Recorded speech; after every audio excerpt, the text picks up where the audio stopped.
So we're going to move right into the sheep panel, talking about your sister industry, an industry that we call the canary in the coal mine for the cattle industry. So I want to invite 3 sheep producers up here to join me, and that would be John Espil from Nevada. It would be David Niemi from Buffalo, South Dakota, and it will be Bill Kluck, who is chair of our sheep committee. Also from the northwest corner, I'm not sure what his address is. Is it Bison? Please come on up. So a little background. So it was a little over a year ago that John Espil contacted RCAF and described what was happening in the U.S. sheep industry, an industry that has literally been decimated by excessive imports. And when he gets up here, I'm going to have him provide the details of that conversation and why he contacted RCAF, and then what it is. No, you got to come up to all the way up. They're coming.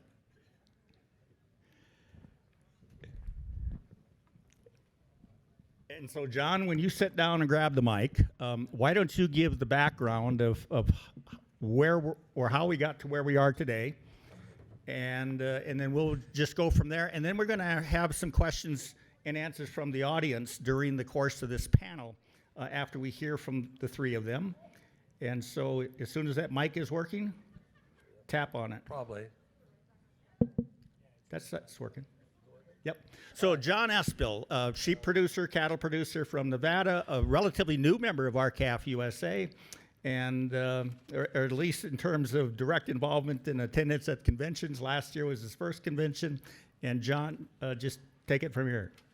Well, I want to thank Bill and everyone at RCAF for putting all this together and keeping our sheep industry in the spotlights to some degree.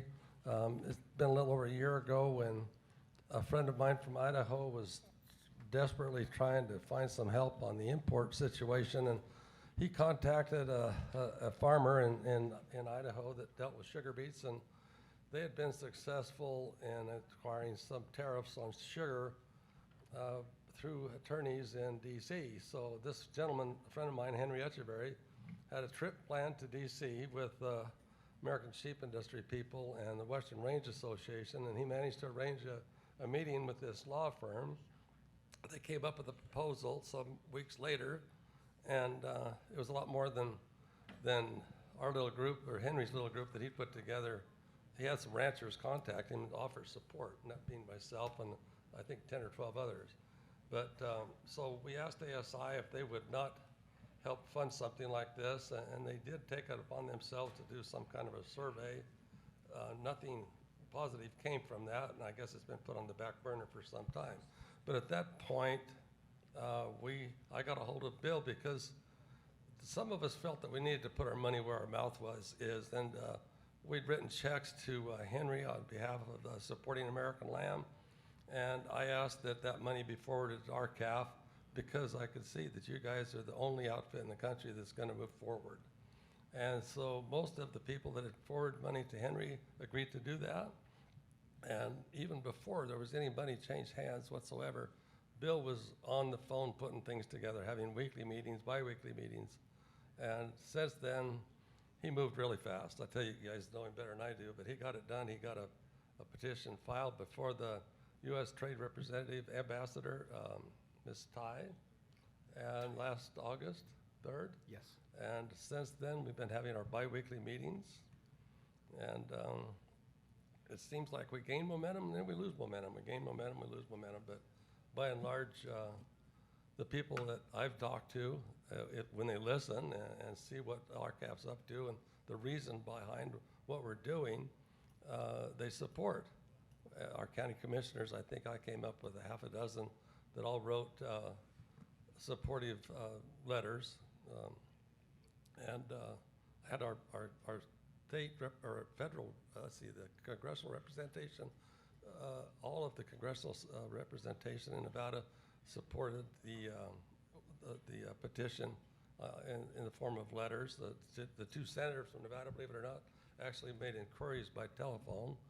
But as Bill has explained to all of us, the pending decision of that is still out there. We still haven't heard back, and hopefully it will be a tariff in some degree.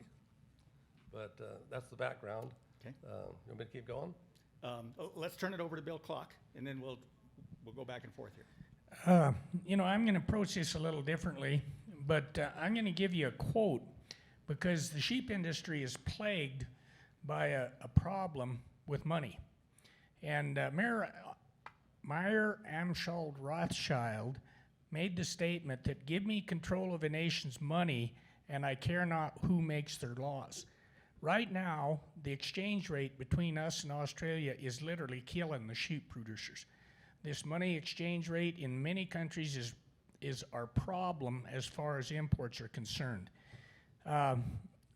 You know, the U.S. Supreme Court, in the case of Stanton versus Baltic Mining, determined that income was property. Vice versa, property can be translated into income. So if they take our property away, as they are in the sheep, by a foreign currency exchange rate, we're in real trouble. And this is something that I think that needs to be addressed. I'm really concerned about tariffs. I've known Bill Bullard for years. I have a lot of faith in him. He's got principle and stuff that a lot of people don't have. And I've been a big advocate of RCAF. They were asking how many of the RCAF conventions you had been to, and I kind of lied to him because I got to thinking there was 2, I think, that I didn't make for some reason or the other. But other than that, I've been there every year, and I agree with John that this sheep deal is very important to not only to the sheep producers but the cattle producers. I think we're following the same path with the cattle. If we ain't careful, we'll be importing cattle from countries that we can't compete with. And by that, I mean, for instance, Brazil, and I was interested that Alex Newman brought that up, but down there, you can hire a cowboy for $5 a day. It costs me about $100 to $150 to get day help. I can't compete with that $5 cowboy. So how do I get protection from that? How do I get protection from the currency exchange and the rate value of their currency compared to ours? So with that, I'll turn it over to Bill, and there will probably be more questions. Okay.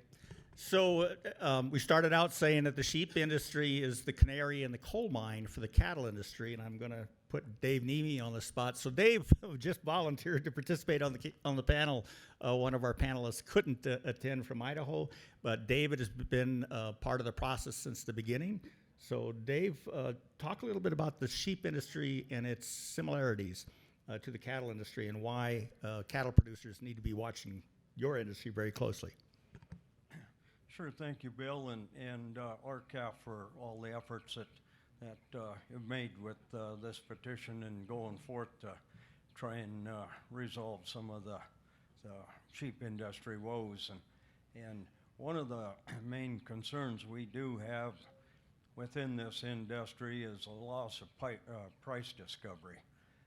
We have basically 3 major markets left here in the United States for a cash price discovery, and that's San Angelo, Fort Collins, and Newell. And that's all controlled by still the one thing that the beef people also have to endure also, and that's the packing industry. The packers have the control of this product coming into this country as well as the product here. So John, do you want to elaborate further on the comparison? I know during the biweekly meetings we've had, you've often said that that's correct. This is the canary in the coal mine, which is why the cattle industry needs to get behind the solutions that you are pursuing for the sheep industry. Well, I heard talk here today from really great speakers about parity, competition, retribution, tariffs, food security, inflation, the works. there's some other things that come to mind to me, and that is here in this country, for the sheep part, the sheep processing, we're getting so small that it would be just like, we're the canary in the coal mine, and we're choking a little bit because we're about to lose possibly another packing house. And if that happens, we'll be squeezed even tighter. But the packing industry, they are very, they're not running at capacity today. And this is really, I'm very frustrated by that because, as I understand it, at least one of the packers I've had a good relationship over the years tells me that if he tries to bump the price up a little bit to get the machinery going at the most efficient pace, that they'll just bring in more imports, and that's the threat. Something that's bothering me a lot too is just recently I found out that there is no credit for lamb pelts and very little for the beef steer hides. I heard a little tweet about that last time we had our phone conference call, but since then I contacted a friend of ours that has a small packing house in Oregon where he processes they do about 500 lambs a week, and I'm not too sure how many steers. But he said no, he has to, his lambs, pelts, that we used to get a $15 or $20 credit for, now go into the landfill, and the same with the beef hides, and I can't believe that. So what's going on? I asked the guy, and he came back, well, China has taken control because this country, thanks to Richard Nixon back in the 70s, and the EPA made it so damn strict for our sheep, our wool processors and our pelt processors, there are very few left. And so we are beholden to the Chinese to create a market for these two commodities. This came up during one of our phone conference calls here recently when one of the gentlemen from Texas made this statement that a lot of producers are not in favor of a tariff because they're worried about retaliation from the Chinese. Well, I'll be damned. You know, that's all I can say about that. But anyway, I'm really sad to see this. But, anyway, thank you very much, and God bless all of you. So just a little background, and we talked about this during the last convention last August. What is it the sheep industry has done and what is it trying to accomplish? So similarities include that the sheep industry has lost 60-some% of its producers, full-time sheep producers gone today that were in business just a generation ago. The U.S. sheep flock is at the smallest level in history. It's down around 5 million head of sheep. And the trajectory is downward for the number of producers and the number of sheep, very similar to the cattle industry. And so when John contacted us and we convened a meeting of Western sheep producers, full-time sheep producers, we looked at what were the possible solutions to their particular problem. Their problem, of course, was their industry was shrinking, prices were too low, and imports were skyrocketing. And so we looked at the Tariff Act of 1974 that provides trade remedies. One of the trade remedies does not require a showing of misconduct or violation on the part of the exporting countries. For example, one of the remedies does not require you to prove that Australia or New Zealand, for example, are providing a subsidy that's a violation of trade laws that's causing the damage to the U.S. sheep industry. And the other is that the other country isn't cheating in some way, just not following trade rules and is bringing a product in for less than the cost of production. And so those are two trade remedies. One is a anti-dumping case in the event that a foreign country is importing a product or exporting a product to the United States that is below the cost of production. The other one is a countervailing duty case in which you find that the foreign government is subsidizing their respective industry, therefore giving them a huge advantage in penetrating the United States market. But the third remedy requires no showing of a violation. The third remedy is called a Section 201 Global Safeguard Investigation. What you have to prove is that imports were a substantial cause of serious injury to a domestic industry. And in this case, what that means in shorthand is the sheer volume of imports have devastated our sheep industry, and that's what we're finding. And so what we did, we had the opportunity to go to the U.S. International Trade Commission and file a petition on behalf of sheep producers. And that's what John talked about. That was investigated, and that's $1 million, a dollar here, a dollar there, but to get a law firm to file that. And Charles Benoit, our speaker beforehand, informed us that the remedy, even at best, if you win the remedy through the International Trade Commission, at best you have a temporary solution, and most likely it will be inadequate to accomplish your goal of sustaining the U.S. sheep producers. And so we viewed that as really a secondary goal. The real goal is we've got to fix the problem, and you fix the problem by you have to put some limits on the volume of sheer imports that are entering this country and destroying the sheep industry. In 2022, 74% of all the lamb consumed in America was produced on foreign soil, most predominantly Australia and New Zealand. So it's the sheer volume of imports that are destroying the industry. We want an investigation to create awareness so that Congress understands that the need for revisiting tariff issues.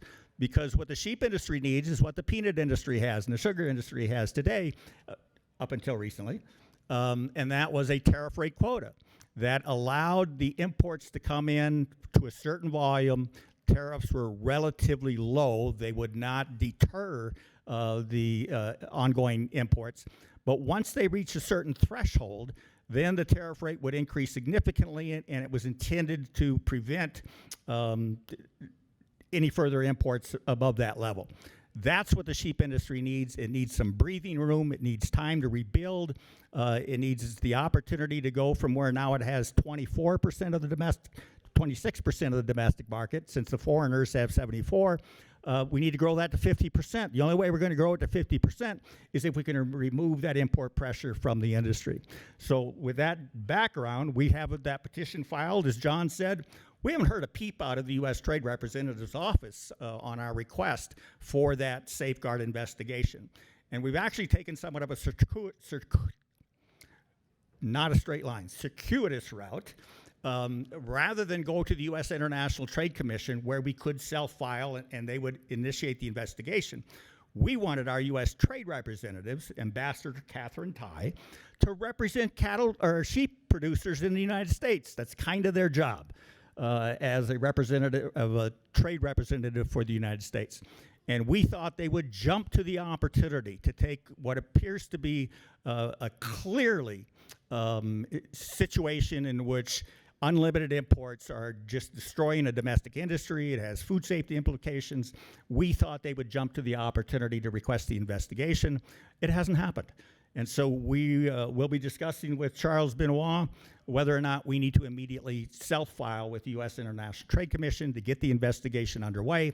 And in the meantime, hope that Congress continues to understand that the United States has to begin using and viewing tariffs as a viable economic tool with which to preserve our national food security and to promote and strengthen our domestic supply chain. So with that, Bill, I'm going to let you jump back in, and then we'll go back, see if the audience has any questions. Yeah, there's a lot of things in the sheep industry that's interesting, and on one of the last phone calls, one of the people on there was talking about that he had, I don't know, 20,000 sheep or 25,000, but his vote didn't count anymore than the vote of somebody that had 20 or 30 that was in a 4-H program or so forth. And I'd like to read something that the founding fathers wrote on that subject. And before the 17th Amendment, our senators were appointed, and the object of the founding fathers was most of our government should be at the local level, and most of the taxing should be at the local level. So Massachusetts Representative Governor Morris had this to say: the mode of appointing the second branch tended to defeat the object of the first branch. What is the object? To check precipitation of changeableness and excesses of the first branch. So we see terrific spending going on in our government right now, which is affecting every landowner in this country. And our land prices are going up, but our lamb and calf prices aren't keeping pace. And so what we have is no check on the people, which is the House of Representatives, by the Senate, which was supposed to represent the land. Let me go to Abraham Baldwin, another consigner of the Constitution. And he said this, the second branch ought to be representative of property, and that forming it, therefore, some reference ought to be had to the relative wealth of their constituents. And I tend to agree with this. In South Dakota, we got a property tax problem. And between the 3 counties, I pay about $36,000 in property tax.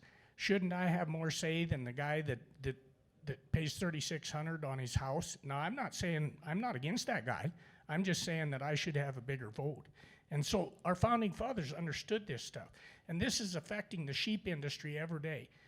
We can't compete with these people that are coming in and buying this land where we used to raise sheep and can't do it now. And I've talking to somebody here today about the relative cost of investment for one sheep or one cow in relation to the price we get. You know, when we had lamb prices back in '79, I sold 95-cent lambs. I sold dollar calves that year, and I bought land that year for $60 an acre. Now that same land is bringing $1,100, $1,200 an acre, and the lamb prices are maybe $2 and the calf prices maybe $3. So it's just not relative to what our land prices are bringing. And what is the reason? Is it the bad money that they talked about in the founding of the fathers, in the Constitution? We got a lot of problems, and a lot of it boils back to the fact that we're not doing right down in Washington, D.C., and we're not following that Constitution. We're not following the laws that God gave us in that book called the Bible. With that, I'm going to let Dave expound a little on some of the other issues. I'd like to have him expound on the checkoff, but he says he ain't well versed enough in it. So. Thank you, Bill. One part I would just comment on, and which Bill had made reference of a national security issue, and that is the United States here does have the Berry Amendment, and that was an amendment that was placed before Congress in 1951 by South Dakota's Congressman E.Y. Berry at the time, and it was an amendment to the War Powers Act that stated if the U.S. military needed anything for procurement, why it would have to be of USA origin and manufacture, and that law is still there with the exemption. We lost meat, the beef, lamb, and pork out of that provision, but to add to it a little bit, it's quite interesting to read a letter of support that was written at the time by President Eisenhower, and he stressed quite extensively on the importance of the raw materials, the producers that would raise those, and how important that was for this country. Thank you. Good. So, comments, questions from the audience. Obviously, you all have neighbors who once had sheep. We've lost so many sheep from this industry that where there were sheep, there are none today. Way in the back. So somebody's got mics here. Hold off till we get a mic for you. I think that's Hayden back there, right? Hard to see with the lights. And John Espil mentioned that we've had county commissions who have passed resolutions calling upon the U.S. Trade Ambassador to call for the investigation, to support the petition for an investigation. And we've had a congressional letter with members of Congress who have called upon the Trade Ambassador for the same purpose.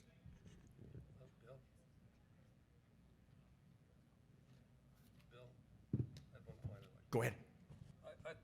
is this working? I guess you can hear Yes, me. it is. I wanted to make another point that I think you guys will understand, being cow people, NCBA, RCAF, and everything that happened in between. Part of what's going on, as far as I'm concerned, with the sheep industry is we had our National Wool Growers Association. Each state had a state wool growers association. Most of the counties had a wool growers association. The National Wool Growers Association became the ASI, American Sheep Industry Association.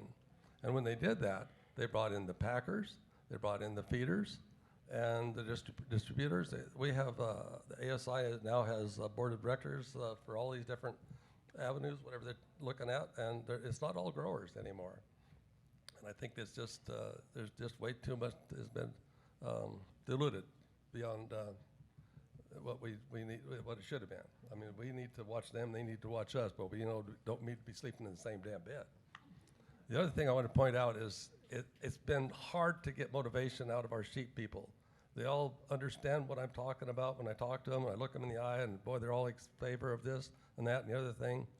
But I think a lot of them are afraid of retribution because there's so darn few buyers out there, darn few packers. And I better leave it at that, or I'll be cut off myself. Okay, question in the back. Yes, sir. So Hayden Ballard, I'm a cattle producer out of southern Utah. I'm also an attorney. I specialize in federal land law. And in Utah in particular, one of the threats we've seen, you three have done an excellent job of kind of outlining, the national threats to the sheep industry. And in the West and in Utah particularly, what we've seen lately is an attack from the sportsmen's groups and the wildlife groups on the sheep industry, not the cattle industry. They've left us alone, and they've kind of come after the sheep industry with a vengeance, and I think it's because you're the smaller brother, I guess. You're a little bit easier to pick on. But what we've seen is we have these wildlife groups in Utah that are pooling together money from public conservation funds, using that money to purchase grazing allotments, and then working with the federal agencies to convert those allotments away from sheep, so that way they can introduce bighorn sheep.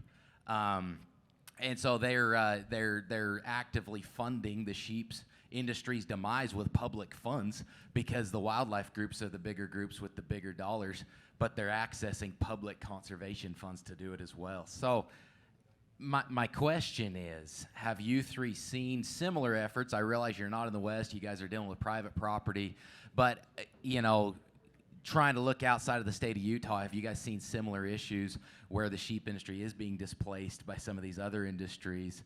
And if so, what have you done? If not, what can we at RCAF do at a policy level to help curtail that?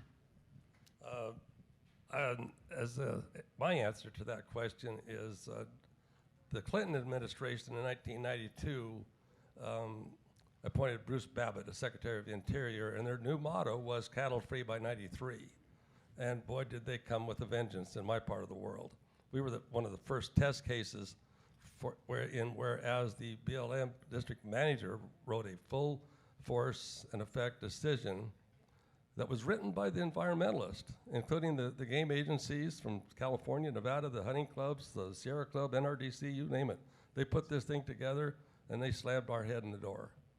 And we stood up and fought. We've hired an attorney such as yourself, Alan Schroeder, Bill Schroeder out of Boise, Idaho, and we fought tooth and nail with money we didn't have, because that 18% interest in the 80s ate us up pretty good. But we stood our ground, and we walked away a winner.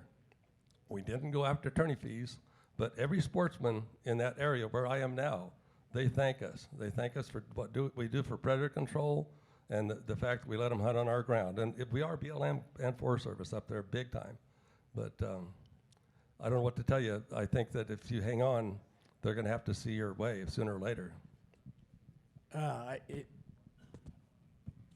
If I understand your question right, you don't seem to think that we have a lot of federal land and state land here in South Dakota, but the three counties of Harding, Butte, and Meade used to have about 190,000 sheep.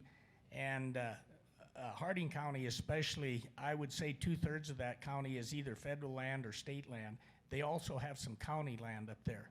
And Meade County, we have a lot of federal land and a lot more state land. Butte County's the same way. And so we are very well acquainted with the efforts to run, especially run sheep off that land. So I don't know if Dave's got any federal land or not, but I have some, and I have a lot more state land. And it's becoming more and more of a problem, so. Oh, definitely the public lands that we do have here, at least in the western part of the state, is under some pressure, and one other little aspect that is also tied with that, and that's a Clean Water Act, and that's been a pretty serious issue that we've felt with not only from state level, but the federal level also. Thank you. Any other questions, comments from the audience? One more, Bill. Who am I missing? Oh, there we go. Hi, this is Pat Trask, and I want to embellish and augment everything that our General Bill Bullard said, and Mr. Bournois and Mr. Green. And this is a fact. When I transmitted this to U.S. Senator Mike Rounds, right after his wife had passed away, he said, I never knew this before. And he contacted John Tester, and 7 days later, they reintroduced mandatory cool that has been waiting for the House to do that. And this is the fact that I want to share with you all. It comes from the USDA, and it's verified by another agency, Economic Research Service. In 2015, in the end of 2015, when the communication came from the WTO, this group that was up recognized on the board, and the message was to our government that mandatory cool, fully enforced in 2014 and 2015, had catastrophically collapsed the exports of Canada and Mexico to the United States of America, which was a direct annihilation of the purpose and the letter of the agreement, then called NAFTA, now called USMCA. And that could not be tolerated by the WTO, who are the official contractual mediators. And so they said, you, United States of America, have two choices. Either you immediately rescind mandatory cool, or we, the WTO, are going to exact a punitive tariff against you of 1.1 billion with a B. No members of the Congress had asked for an evidentiary hearing, and seemingly they didn't call the USDA office. There's one in each of the 50 states. The fact was this, and I don't want any of you to forget this. The fact was that in those 2 years, it was the opposite of what the WTO said. They were the two highest years of exports of cattle by Canada and Mexico to the United States in a span of more than 11 years. So think of the $1.1 billion with a B. If we examine this in quick arithmetic, it runs like this. There were 43 million head of mama cows in the United States of America. The average value of each cow as a slaughter cow or their calf as a feeder calf was $1,500 per animal. So if you just conservatively take a drop of 50% in the market, but it was actually more than 60%, 50% drop is $750 less. The $750 times the 43 million head is more than 31 billion with a B per year loss immediately to the grassroots fundamental foundation economy of our nation. And if you apply the number 7, which is the multiplier effect in all economics colleges of the world, per year damage to the surrounding state and national economy, you're way up there at 31 to 32 billion dollars damage per year, and we've got 9 years. So do the mathematics. For anyone to think about other than what the founding fathers did when they told George Washington pass the Tariff Act of 1789, it was the second law that he signed into effect to stabilize the currency exchange disparity, and he immediately signed it, and that stopped the trade war. What's going on is a trade war against our nation, and it is being financed by the money changers to establish their global control. Now I'll shut up. Okay. And behind you, Brett, Frank's got a question. I just got a statement to make on the last comments here by this gentleman, and I was corrected when I used the 1 to 7 multiplier. That figure today is no longer 1 to 7. It is 1 to 11. 11 is the normal ag. Yes, 7 is all sectors of the economy, but Yes. agriculture is bigger, it's 11, you're correct. that's right, that's right. I didn't want to over-exaggerate, I just wanted to use the moderate numbers. Right. That figure was used in 1941 by Carl Wilkin when he said that we must have parity prices because in order to fight this great war, that we have got to have a price for the stimulation of food to feed the military and the civilian population. But greater than that is we got to have a way to pay for the war. And that's when they decided they would monetize agriculture to get that 1 to 7 at that time, which is now 1 to 11. It's 11. It's 11. It's 11. Okay. Thank you. So, John, final comments? Well, geez, thank you, Bill. I just wanted to say that the big winner is a Brazilian-owned company called JBS. They're in the middle of all of this. They're in the middle of the trade between Australia and the United States when it comes to lamb or any other thing that you want from a foreign, that comes here from a foreign country. No doubt in my mind that the globalization of our food is going to kill us all. Bill brought up the fact that we now have 5 million sheep in the United States, or roughly that many.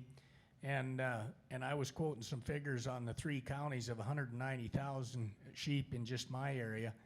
And now the state of South Dakota has 280,000 head. We used to peaked out on our sheep numbers in South Dakota at 5 million in the 50s. So you can see the terrible drop we've got in numbers. And if you look at the 70% of the lambs that we're consuming that Bill told you about, that comes from foreign entities, and we put a 10% tariff using 10% because that's what Trump said the other day. Can you imagine how much money that would be on 15 or 20 million lambs coming in? It's going to be considerable. And the big thing that I propose is if we could have an incentive program on them tariffs that goes back to the producer, so we would produce quality lamb and wool. So. I fully agree with you, Bill, on that. That if that money could come back to the producers, could be a big help, and it wouldn't take very long with trying to get some numbers built back within this industry because they could be multiplied quite quickly. One other avenue that we do have quite a little issue with, and that is labor. Trying to find some help anywhere, virtually impossible. But anyway, thank you so much. Thank you. So in summary, why should the cattle organization be so aggressive in protecting the smaller sheep industry? It's much smaller than the cattle industry. You heard their challenges. Globalization, unlimited, excessive imports are destroying their industry. Concentration. They have 3 markets available with which to conduct price discovery. That's very similar to the cattle industry. And they're much smaller. And there's an advantage to that for us. It's because they have less of a opposition to what we're trying to accomplish. There is less of an institution standing behind the sheep industry than there is our cattle industry to fight us tooth and nail before the U.S. Trade Representative's office, before Congress, and before the administration. And like the sheep industry, which has a national organization, the ASI, that is purportedly representing the interests of sheep producers in the United States, we too have a comparable conventional organization, a National Cattlemen's Beef Association, that claims to represent your interests. What we find, though, is that the interests of the producers, the family farm and ranch scale operations, are not being represented. But because the sheep industry is much smaller, because the opposition is much less, that microcosm of our industry provides us an opportunity to push and push hard. And if we can prevail in the sheep industry, we can then begin the discussion of tariffs in the cattle industry. We can then begin the discussion, even though we're already involved with it in the concentration issue. But our industries are so similar, and I think you all raise cattle too, don't you? They all raise cattle too. So there's another good reason. So thank you very much for our panel. This is a relatively new endeavor on RCAF's part, but we put a lot of effort and will continue to do so. There will be an investigation in the sheep industry here shortly. Whether USDR calls for it or whether we work with Charles Benoit and we do it ourselves, we will get it done. So with that, thank you all.